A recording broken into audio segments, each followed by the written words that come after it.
Hi everyone, I'm Stacy, and due to our increasingly warm weather here in North Texas, it's time to start bringing in the summer foods into our diet. So the first thing I'm going to do today is teach you how to make a spinach salad, and this is super easy to make.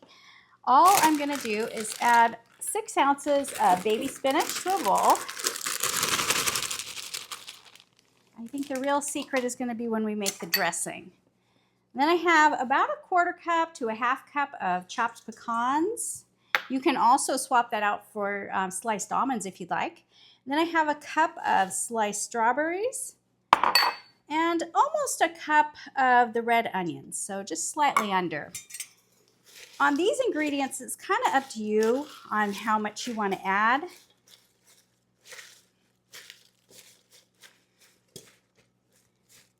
Okay, so I'm just going to set this aside and show you how to make the dressing.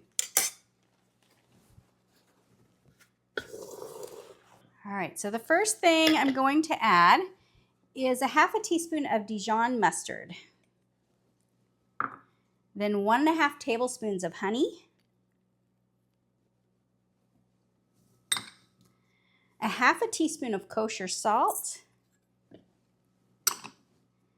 1/4 cup of balsamic vinegar, 1/8 teaspoon of black pepper, 3 tablespoons of olive oil, and 1½ tablespoons of poppy seeds. I'm just going to mix these all together.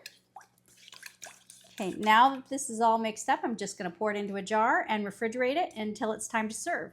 You will want to go ahead and dump it on your salad right before it's time to serve it, because if you put it on too early, it's going to cause your spinach to wilt.